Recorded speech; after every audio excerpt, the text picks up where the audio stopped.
Good afternoon and no, good morning.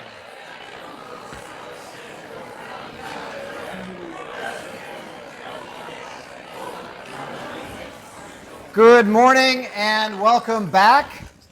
It seems that you all took great advantage of the opportunity to begin networking. We'll have more opportunities for you throughout the day, including lunch, which I've looked ahead to the menu, and we've got lots of great treats in store for you when we adjourn for our meal at about 12:30. Before then, we have another roster of wonderful speakers to share their experiences with you. We're going to kick off with two entrepreneurs from the Ann Arbor area. Our first speaker, Lisa B., provides many of us with an essential ingredient in our lives, coffee. Those of you who are from the area will know Sweetwaters, and there are many locations which are growing beyond the boundaries of Ann Arbor, but I will let Lisa begin by telling her story, and she will be followed by Christina York, CEO of SpellBound, an augmented reality company that helps children through their experience of challenging medical treatment. So a couple of wonderful companies, a couple of wonderful CEOs, and please welcome Lisa B. to get us started. Thank you.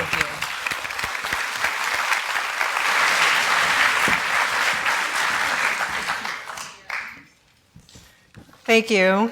And we'll start with a video first.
Good morning, everyone, and thank you for inviting me here today. How many of you have been to Sweetwaters? Wow, it's a lot of people.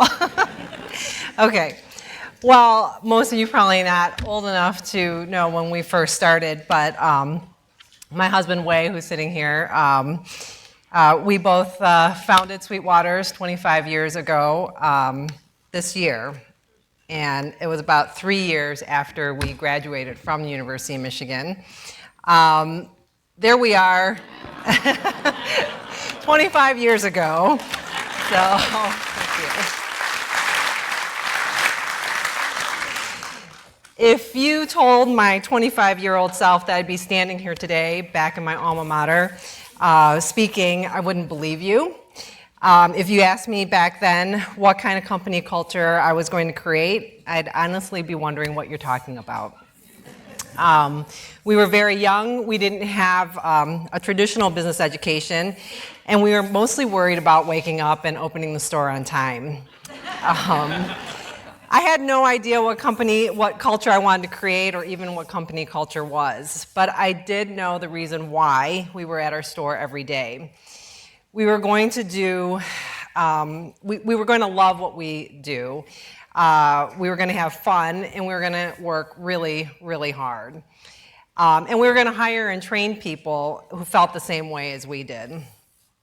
To that point, I started writing manuals to establish our standards and used a voice that was direct and a little bit of sarcastic fun injected with it too. It was a little bit of both my husband and my personality. I wanted our manuals to be informative and interesting to read as much as a manual could be. Other manuals I've seen from other companies devoted multiple pages, as an example, to their dress code. And I wrote a few details, but I didn't want lines and lines of information. So after about 5 lines of rules on hair and clothing, I just said, come in dressed, smiling, and showered. So maybe I didn't want to write pages of text because I was young and I just wanted to get it over with, but I really simply wanted people who had some common sense and could understand one line of instruction. Years later, we developed a training website, and much to my husband's dismay. So we thought we'd have a little bit of fun to keep staff engaged and awake through our website, and we put in funny pop-ups. And so there was the right way, and then there was the wrong way.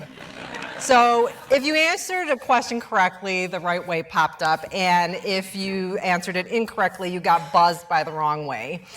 And you know, this was a lot of fun because now when Wei walks into the store, a lot of the staff who haven't met him before, he hasn't met before, they see him and they say, hey, I know you from the website. So I'll take that off because Wei doesn't like that.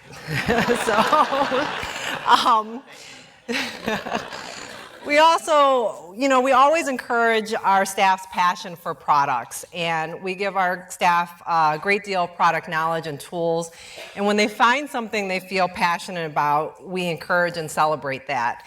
A great example I can think of is at one of our corporate stores today, we have a relatively new team member. His name is Jeff, and he works at our downtown store, and he loves our Abbiano espresso.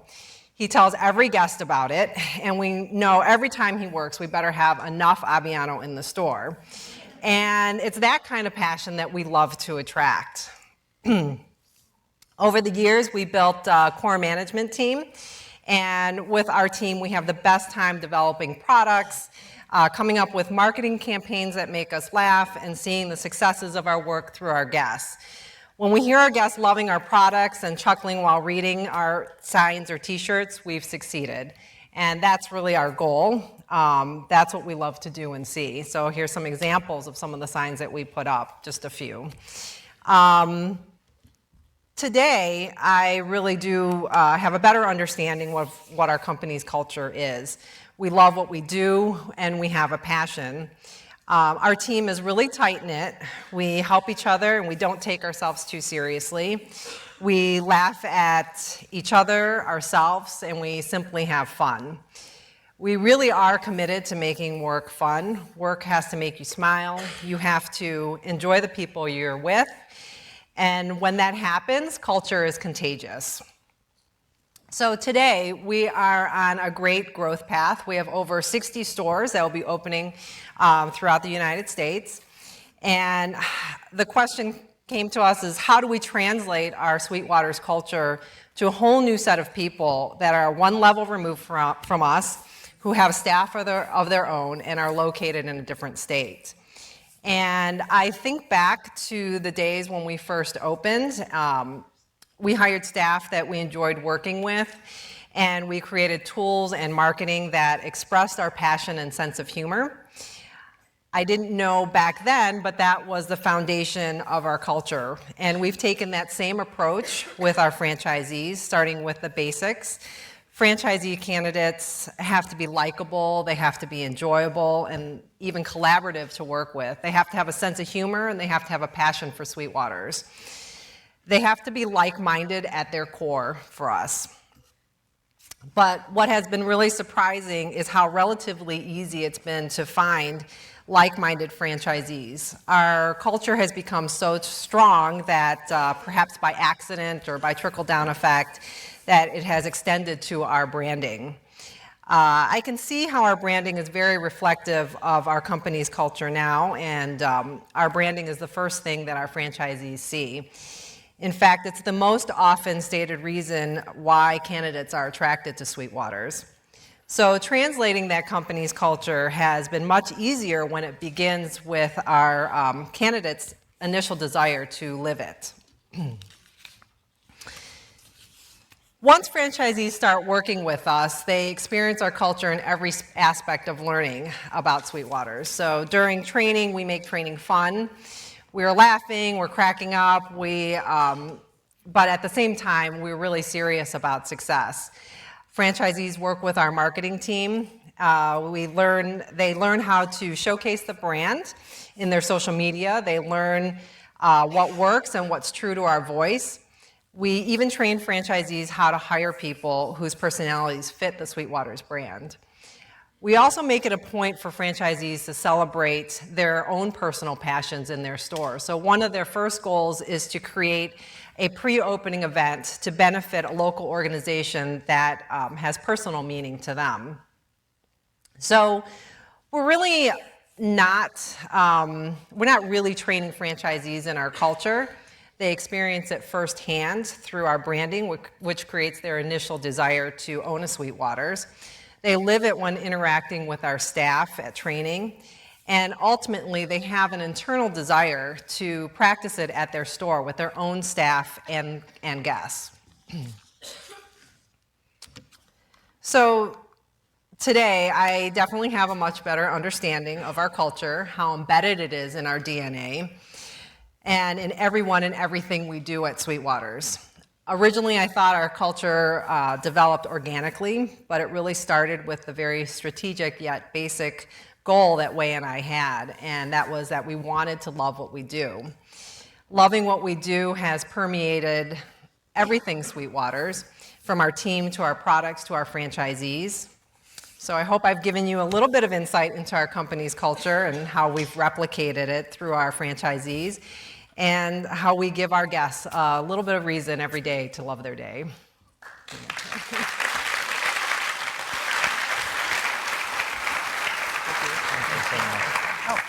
Thank you. And just for a moment of embarrassment in a positive way, in addition to having Wei, their son Tyler is also here, who just graduated from the University of Michigan Ross School of Business. So thank you, Tyler, for joining us.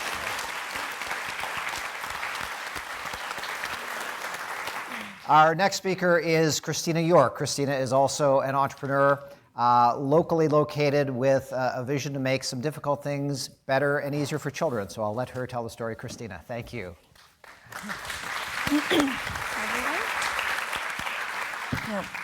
Hi, everyone. Thanks for having me today.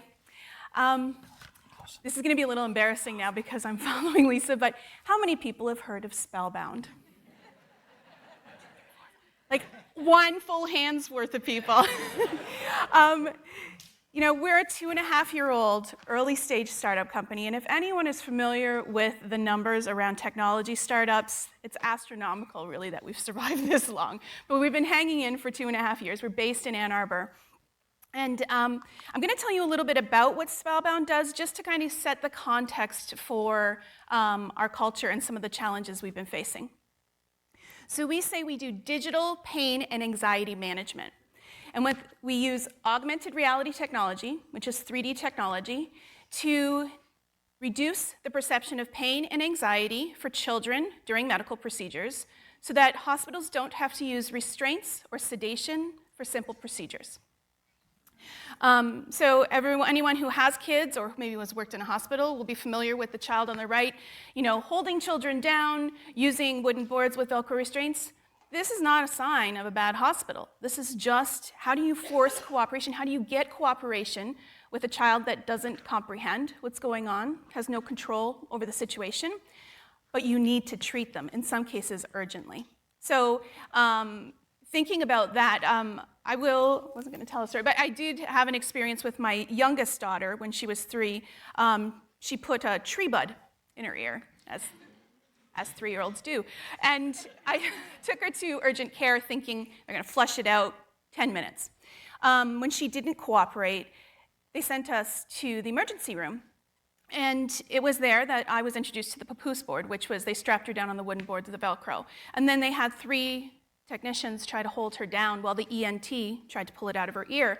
And of course, what did she do? Freaked out. So the doctor decided to put her under general anesthesia in the OR so that he could safely use tweezers on her ear. She's fine, her ear is fine, but what should have been a 10-minute, $100 procedure turned into an 18-hour, $10,000 ordeal that left my child less likely to cooperate with medical procedures in the future, starting a cycle, right? Can you blame her? So we create this technology. Now, it's not just for simple things like that. It's for kids with chronic conditions and long-term pain, oncology patients who endure a lot of procedures. We're creating tools for therapists and hospitals to use. So maybe feels good, right? You're helping kids. You're reducing trauma. You're helping them cope with pain. You're helping them get through. And this is the pitfall of a feel-good company. It's also the pitfall of a cool technology company. When we talk about using augmented reality, you can attract a lot of people that just think it's cool. I want to do this like future vision technology. So the question that was posed to us, so keep those things in mind. What is culture? And specifically for our company, we can talk about culture and shared values and beliefs, but if we're going to really hone in for an early stage startup, it's the values that dictate decision making. And it starts the second you make that first decision. Like, I'm going to file the LLC, or I'm going to bring a partner on, or I am going to quit my job and do this. So it starts, to me, that's exactly when it starts, because the first decision you make is reflective of what your culture is going to be. And because we are introducing really cool technology for kids in the hospital, what we're doing is elements of imaginative play for them to help them cope with the hospital experience. And if we're selling play, we need to practice play. And so our culture needs to be reflective of our mission or vision for our product. And on the surface, that's easy. Sweet. We do a lot of competitive play. This is actually some of our past and present team members playing Rock'em Sock'em Robots, top right corner playing Dungeons and Dragons, in the office, in a conference room with glass walls. That was interesting. We're in a co-working space, so it was really interesting. Playing Foursquare in the background. When you're having difficulty problem solving, you need a little latent learning to happen, we introduce play for team building, but also to remember, if we're building play into difficult situations, we have to know how to play ourselves. And because in a small early stage company, like right now, there are 4 of us that regularly show up in the office. And at the beginning, it was me. So it can be very reflective of the founder's personality, and that can also be a pitfall. But as soon as you start so it tends to be more founder-driven, more so than in bigger companies where trickle down and dilution happen. When the 4 of us sit around a table all day, it can be, it really starts being reflective of that founding team. And so in order for us, as we grow, we have to be thinking about how our shared experiences really influence our values and how those values evolve over time. And I don't want to picture. So the one thing I think about is, I had this engineer last summer, and so this was one of the pitfalls. He was like really into augmented reality technology. It's cool. This is what I build. I just want to be part of the future. And one of the first things I did is I took him to the hospital with me. We had permission to go, and we often visit children to understand what they're going through, and clinicians, and talk to them. And he was like, oh, cool, field trip to the hospital. And we were bringing our HoloLens, a headset, we were bringing a bunch of cool technology to just hand to them and see what they did with it. And he walked in, and the first, our contact said, okay, we're going to have to gown you up. We have contact precautions. And he was like, what? And so we literally had to gown up and wear the plastic, shield and cover every part. And it was a little bit of shock for him. And we walked into a room with a 15-year-old boy who was dying and lived in that hospital for a long time. And the parents and a younger sibling was there. And it was one of those moments when you think, cool technology and helping people, but there's another side to that. And it's always remembering and maintaining that connection to the problem you are trying to solve. And it was about bringing quality of life to that boy in the time he had, and also quality of life to his parents and siblings. So having shared experiences where sometimes it's a little traumatic for us helps us keep focus and keep those shared values. So every time he makes a decision about a line of code he's writing, he's going to remember that boy and his family. Culture evolves regardless of whether you tend to it or not. So you might as well. And for startups, it matters a lot. There have been studies done about the impact in terms of taking a hand and taking control of this. And for us, it's always about the why. So Bringing that engineer to the hospital, why? Making the marketing person sit in every sales call, the why of talking to people and hearing their stories and their reactions. And this is the one continuous thread that we see as, it's not necessarily full transparency, but always explaining why decisions are made. And that, I think, is our key to helping our culture evolve beyond early stage startup. Thanks.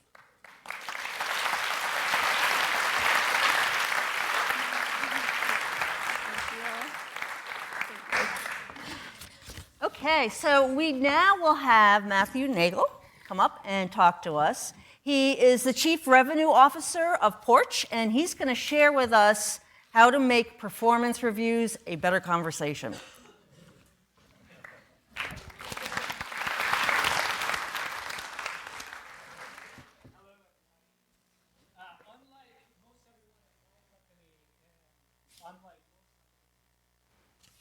Not write performance reviews for my team, and I have a strong conviction that I will never write one again. And the reason why I'm here today is to share my journey of how that conviction emerged and what I do instead.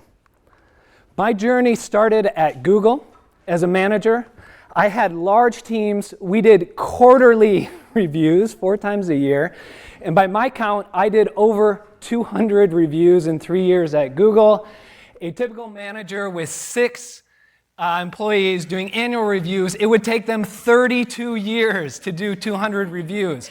So I am pretty confident to say I have done more than a lifetime of reviews. And I learned something from all of those reviews. I hated them. I hated doing them. I loved working at Google. I hated doing the reviews. And when I reflected on why, it was pretty humbling. And if I was honest with myself, it was because I wasn't very good at them. And that's an unscientific assessment of whether I thought they were having an impact, and I could see it. They would bear down. We just wanted to get through it. The feedback I gave wasn't sticking in any meaningful way. If I was fair to myself, what I would also say is giving meaningful reviews it's hard. It's really hard. It's hard to give feedback. It's hard to receive feedback. And for me, where I struggled with, I never felt like I had enough data points and enough context to get to what I thought was what mattered for that person at that time. And part of that was because I was busy. Part of it was you actually don't get that much direct observation. And part of it, and this isn't uncommon, my skills weren't that different than the people I was managing, and so I didn't have a lot of firsthand perspective to really drive it. And then on top of that, I put a lot of time into them. So of course, I hated them. They were hard. I wasn't good at them, and I had to do them a lot and spend a lot of time. So I hated them. So what to do about it? My first response, I'll honestly say, is what I do in most situations. In most situations, it works. I just put in more effort. So my thought was, I'm just going to try harder. I'll start earlier. I'll build all sorts of feedback tracking systems. I'll spend time revising and revising and revising. And I did all that, and what I got was longer reviews. Much longer reviews. And I don't think it was much better. We were still bearing our way through them, and just because I had more feedback doesn't mean it was really sticking. So I hated them even more. Now I'm spending more time on them, and I'm still struggling to do this thing, which I actually think is really important. And as a manager, I want to be really good at it. I started to make headway when I shifted my perspective and thought about, well, okay, what am I experiencing as an employee from most of my managers? And one of the things, what I sort of boil it down to when I reflected on that was this. I really wanted to discuss, but all we did was go over my review. And what I mean by that is I do believe I entered that conversation as an employee ready and excited for it to be meaningful. And what I interpreted from the manager was this duty to drive the conversation, and also a pretty strong attachment to all of the feedback that they had written in a corner. And the experience that came out of that, from my perspective, was the manager did a lot of talking, and most of what they said was paraphrasing what was already in the review, which I had already read, and so I'm like, why am I here? And when there were questions, I would describe them as on a short leash. Yeah, maybe they would say, what do you think about this? And they would get a response. There was little follow-up. They felt very attached to this document that they had written. And what I took from that is, I believe there's too much focus on the written review and not enough focus on the person and on the conversation. And my hypothesis was, at that stage, very, very simple. I think it's this document in the middle of this thing, this review that I'm really attached to, that I just need to get out. Just get it out.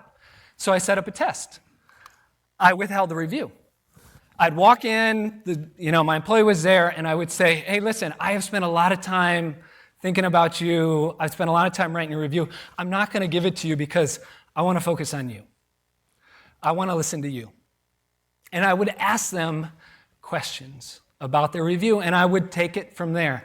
And I want to share some of what I found from there. First, they were more engaged. They were a lot more engaged. Typically, before, these conversations would be pretty dry, clinical, 30-minute transactions. And now, we were setting aside an hour, and in many cases, they were asking for more time. They wanted more review time. That's the equivalent of going to the dentist and at the end of it saying, can we do this again tomorrow?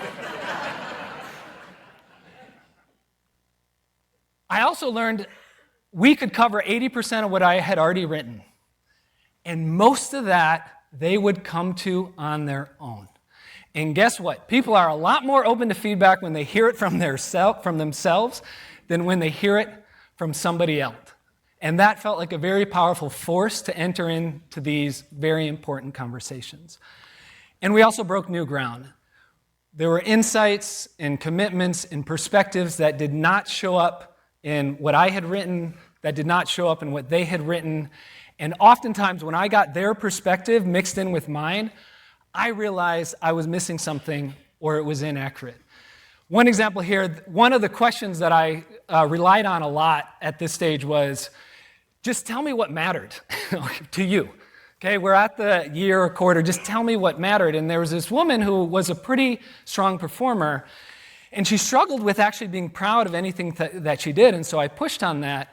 And it turned out she had internalized that she wasn't trying very hard. And I thought this was amazing because my diagnosis never would have been, oh, you need to put in more effort, because in general I thought she was a good performer. And she was never going to write down for all of eternity, I've been slacking. That's not. But once we uncovered that, the pathway became pretty clear. Let's re-engage on your purpose and understand your drivers and move forward. And that felt like a very meaningful conversation and an impactful conversation and a huge step forward in my perspective of what I was seeing in the reviews. But there are a couple of things that still bothered me. The first is I already submitted the review, and most of the people that I talk to, this is the process. You got to write the review before the reviews start to happen. And it irked me that I had written this review only to have this really rich conversation and to have a bunch of new things come out that I thought were meaningful, and they weren't reflected in the review. And I put a lot of time into that review only for it to be off the mark, incomplete, inaccurate, whatever you want to call it. And at that stage, I was convicted. I don't need to write the review. I don't want to write the review. I shouldn't write the review. What I need to do is shift the focal point from what me as a manager wrote alone in a corner to the actual conversation. And I will document that conversation, and I'm happy to send that to HR as what happened with that employee, and I will use that in future conversations with the employee. But my focus is the person, my focus is the conversation. And you can't write the conversation with two people before you have the conversation with two people. And so this is what I do.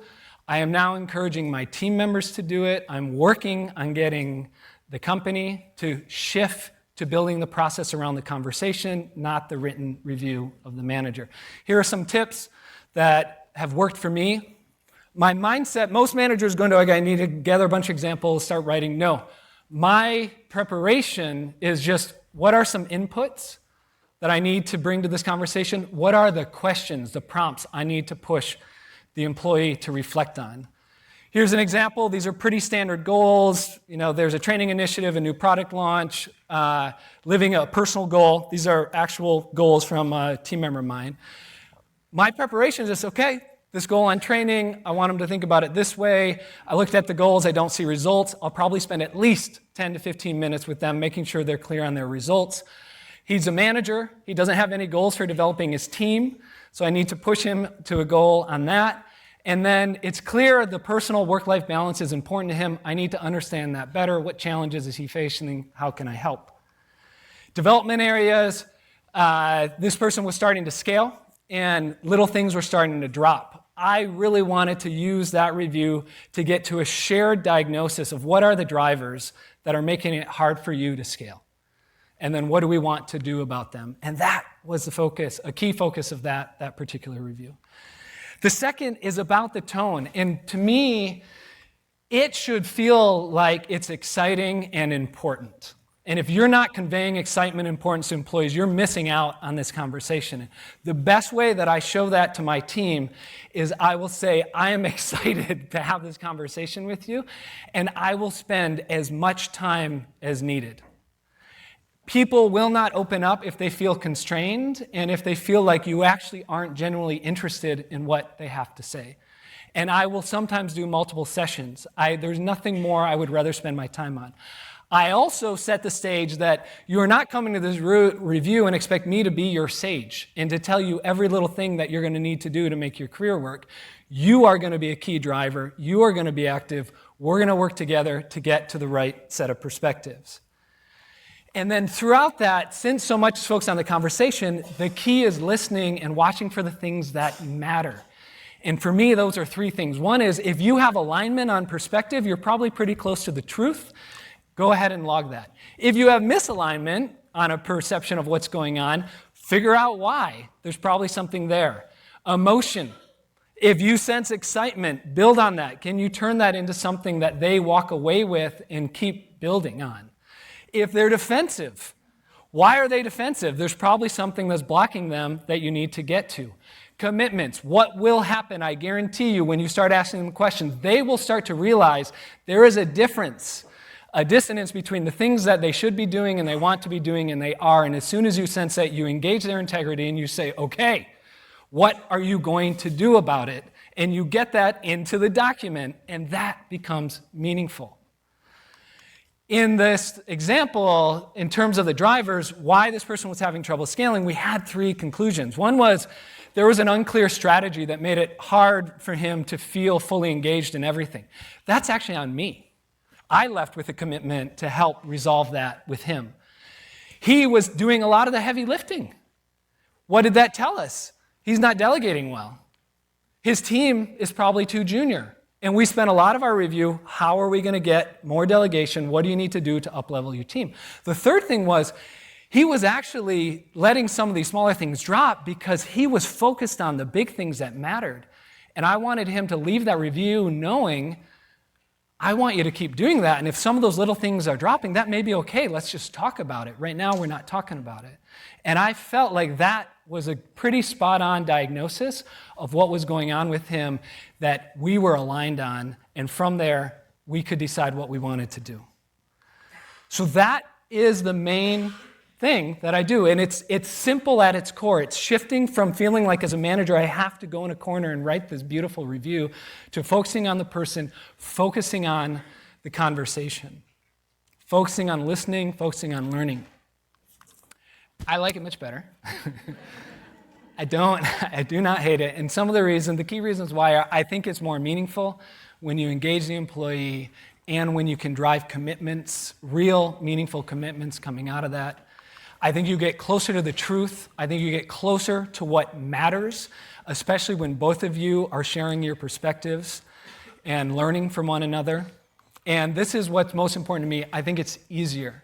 I think what happens when people have to put a lot of time into reviews, when they feel like it's hard, when they feel like they're not good at it, when the employee's bearing down, when everybody's just trying to get through it to move on with their life, the whole experience has a negative energy and a negative orientation. And if it can be easier, if people can actually enjoy some of the conversations, if managers can feel like they were good at it, they will bring positive energy, positive orientation to what are very important conversations. And if we can do that, the ripple effect on individuals' careers and on performance of organizations, I think, can be meaningful. And that is why I am going to keep pushing this way of thinking about reviews to anybody who will listen. And thank you for listening. And may you...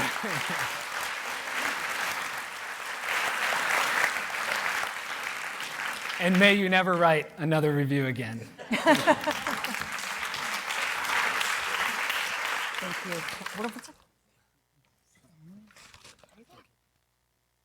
Thank you. So our next speaker, Stacy Ditch, who is a partner at McKinsey & Company. Now, we originally were going to have Katie George, but she wasn't able to make it. But that opens up the opportunity for Stacy. So she's going to talk to us about strengths-based performance reviews. And come on up. Thank you.